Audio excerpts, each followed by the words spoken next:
Hi, welcome to Quid Pros Quo. I'm Zach, And I'm Rin. and today we're talking about writing satisfying endings. Endings are super duper hard. I don't know if you've ever had this experience. I hope that you haven't, but my guess is that you probably have, where you have been reading a book or watching a movie or watching a TV show, and you get to the end and it just doesn't stick the landing. It just doesn't feel like it lives up to everything that came before it. And so we want to talk a little bit today about how to avoid it. Yeah. So recently, I can't even remember where I heard this. I think I read it on the internet. But the most recent helpful advice for me to write a satisfying ending was the ending must validate the story. And this changed my brain chemistry, guys. Like it was like, oh, it just like clicked and all of a sudden I'm like, I know how to write endings now. And Yeah. I don't know that it will be the same for everyone. I'm not promising that same epiphany for all of you. But we're gonna analyze a couple endings and talk about how they validate the story and how that makes them a good ending. Yeah.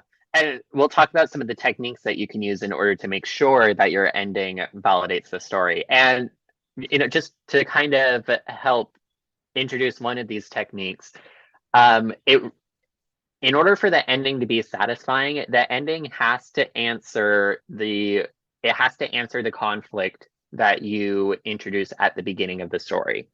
So in Pixar's Story Spine and in their story theory class that they have online, super great resource, highly recommend it. They talk about the want and the need, and the ending needs to address the want and the need. Um, I can't say that I learned this early, but what I can say is that I encountered this early. When I was a second grader, I remember that we had writing time every single day, and now I'm sad that I do not have writing time every single day, just part of my regularly structured day. It's just it's sad.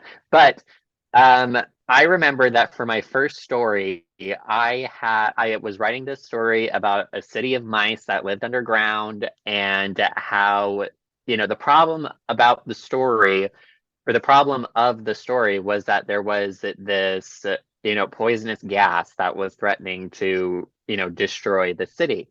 And so that was the problem. Everything led up to it, or everything followed from that. I wanted the mice to use magic, so we had, spell slinging mice. It was wonderful. I had this big climactic battle at the end, and as part of the writing process, I had to go and take my draft to my teacher so that she could read it.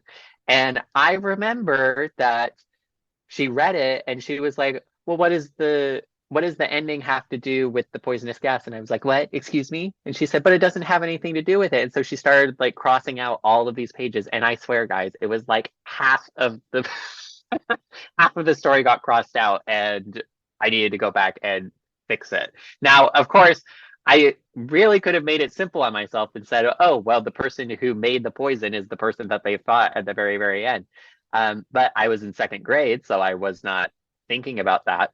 But it was an encounter for me with the principles of making sure that your ending addresses the conflict introduced at the beginning. Because if it doesn't, it's not going to be satisfying. Yeah, absolutely. That's such a good example. Thank you. Yeah, you're welcome. Yeah. I should have said this earlier before Zach shared his story to keep it better for the episode, but I didn't, and it's okay, and I'm just going to keep moving forward. But like the idea that the ending must validate the story and address these questions that you set up at the beginning, it helped me write the ending for both Dauntless and the new ending for Witch's Blood. And those are the only two endings I've done since like hearing this advice that you must validate the story. But the endings are so much better than before, but so as to not spoil my stories that I intend to publish. So that's like two examples of other published works out in the universe. Yeah. So one of the stories that we're going to be looking at is Stargirl by Jerry Spinelli. I personally have not read this book. I'm passingly familiar with it from middle school, and this is kind of a middle grade, based off of what I understand, kind of like a magical realism sort of thing. Rin, is that how you would describe it? Tweak it a Not little bit. really, because there's no magic in it. Ah, okay. Yeah, it's just like a middle school story. Oh, Like cute. if it's about the magic, it's about like the magic of friendship and being kind. Like literally. Um, the question this book asks is like, who would you be if the world had no influence on who you are, and like, what would the impact the real you can? What is the impact that you can have on others if you like engage with the world from a place of like honesty and vulnerability? Yeah. And guys, I genuinely love this book so much. Zach hasn't read it, but it is my favorite book of all time. I read it at least once a year, usually more than that. But it's told from the perspective of Leo Borlock, who's like he's just like a kid, he's just a guy. Yeah. Um, and then this weird homeschool girl comes to public school, and she's like just so odd, but she's also really nice. Like she sings birthday songs to people in the cafeteria, and I was like, how does she know our birthday and our birthdays? And like leaves candies on her homeroom's classmates' desks for like Valentine's and Halloween's and whatnot. Oh, that is so wholesome. It's so wholesome. It's so cute. I aspire to be Stargirl. You don't get it. Um, and eventually, like Leo Borlock has a huge crush on her, and they end up dating. But as I said in the notes, he harshes her vibe. um, and she like tries to change for him, but becomes like super depressed. And the way, if I can just speak for a moment, how the way he shows depression in the middle grade book is she has this like little wooden wagon that she fills with like smooth pebbles, and she calls it her happy wagon, and she like takes pebbles in and out depending on how happy she is. And max is 20 pebbles in the wagon, and we see her both at like 17 or 18 pebbles, which is the most she's ever had. Uh-huh. But then she goes down to 2, which is the worst she's ever been. Oh.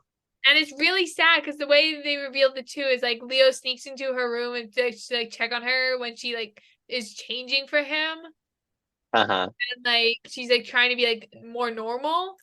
Yeah. And then she like had told him previously that the worst she'd ever been before was 3, and then there's only 2. Oh. Oh, that's killer objective correlative. Literally such good objective correlative. You should check out that episode of ours if you don't know what we're talking about. But let's keep talking through Stargirl. So Yeah. after she becomes depressed, she reverts to her oddball self, and at the end of the book, she shows up to the prom. It's not the prom; it's like the Ocotillo ball or something, and I don't know how to say that. Ocotillo, maybe. Who knows? And then she's just like odd. She like dances, and she's weird about dancing, and like she leaves the bunny hop around the dance floor, like. But then after that night, she like leaves town and is like literally never seen again. She doesn't die; Uh-huh. she just moves away. Yeah. Like, and then everyone's like, "Was this a fever dream? Was this real?" But in the final chapters, we see her office, which she foreshadows, and we learn how she knows everyone's birthdays and her notes on everyone she knew, and it's like if you don't say it right, it sounds like stalkerish and creepy, but it's actually really endearing. Like she just like has like newspaper clippings because it's like a small town that they live in, and they'll put like new birthday announcements in the newspaper, and she'll like save those in like a little folder, and she's a little folder on everyone, and they call it like a lovely subterfuge or something. But there are also sad things like her enchanted place, which is just what she called like a nice like natural spot, is now an Yeah. elementary school. And like in the last chapter, Leo grows up and his entire life is like changed by Stargirl. And I have this quote: "As for me, I throw myself into my work and I keep an eye peeled for silver lunch trucks, and I remember. I sometimes walk in the rain without an umbrella. When I see change on the sidewalk, I leave it there. If no one's looking, I drop a quarter. I feel guilty when I buy a card from Hallmark. I listen for mockingbirds." And all those things is each of them is a callback to something Stargirl talked about and taught him earlier in the book. Yeah.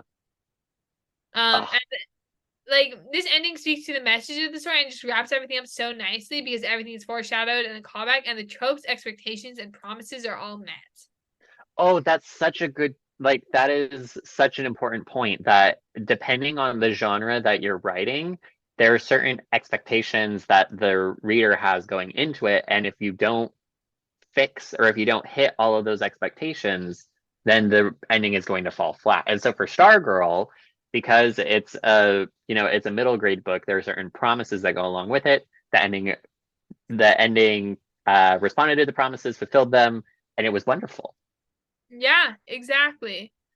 And like Brandon Sanderson had like the concept of progress or promise, progress, payoff. Yeah. I don't know if he originated it. I think that at least the terms are where I learned it from him.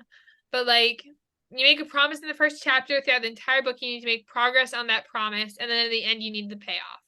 And Stargirl just does that so well. It's a super fast read. It's like that's like from like the last page, and that's like page 185. So like please go read Stargirl, then email us and tell me what you think about Stargirl. Please, I would love to hear your thoughts. Write me an essay. If you write me an essay, I will read it on this podcast. I love it. I'm not joking. I will. We will do a special Stargirl episode where I read all your essays. Oh, that's so awesome. Yeah, it was cool. Okay. Do you have anything else to say before we move on to our bad example? I don't. I feel like I need to read this. It does remind me a bit about another, again, it's a middle grade book. We're just thinking about the middle grade books today, guys. Orbiting Jupiter, same thing. It's so wholesome. It's so sad. But same kind of thing. Sad middle grade novel, though, I will admit. Yeah. Perfect. Okay, as for our bad example, because we are getting up at time, Voltron Legendary Defender, the like reboot that started coming out in like 2014 on Netflix, not the one from the 80s. I've never watched the one from the 80s, but the reboot. Oh my god, the ending was so bad, and everyone in the fandom hated it. And I will disclaimer, I only watched the last like it's an 8-season show. It was gonna be like less than that, but then they split the last like 4 seasons in half. Like each of the 4 seasons are like half of what they were. Anyways, it was weird. They did weird stuff with the pacing. It was really bad. But like everyone in the fandom, even though the fandom was super toxic, if you were involved in the fandom in 2014, you know exactly what I'm talking about. If you don't, then good. But like the wrong people got together. The ships were all sunk. Ships as in like the fandom term of a ship, which I assume you all know because you're writers and you're nerds. The promised characters that everyone was anticipating got like no screen time. Like everyone was like, oh, Shiro's boyfriend, fiance, husband person is going to be so important. And then he had like 2 minutes of screen time, and everyone was really mad about that, which is valid because Adam deserved better. Yeah. But like there was no payoff because the promises that they made in the first episode of the first season were not kept. So like please go watch this if you haven't, but only do the last like half of the show as a study. And if you're ever rewatching, just stop at like episode or season 5, because that's about when it starts getting really bad. And I just pretend that they canceled it after season 4 or 5. There's no more. It doesn't exist. It's not real and it can't hurt me.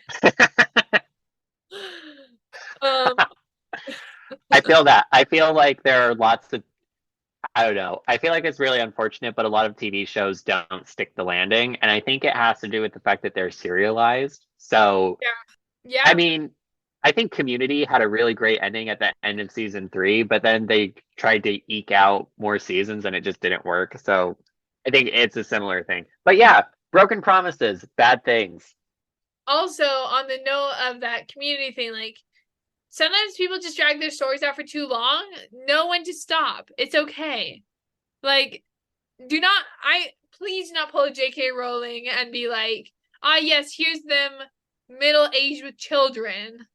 Leave that up to the reader's imagination. It's okay. We have them. Yes. And I feel like a lot of the large media conglomerates, which shall not remain nameless, Disney, don't really understand this. That, there is this desire for profit that outweighs the desire for good storytelling. And so you get things like Frozen 3 and... You have Frozen 3 coming out? I don't have details. Oh my god, I didn't realize Frozen 3 was coming out. I don't have details. It could just be a random internet rumor that I read. I don't know. Okay. I personally think Frozen Granted, 2 was a money grab, but it I haven't was. seen it, so. Fair enough. But But yeah, yeah, anyways.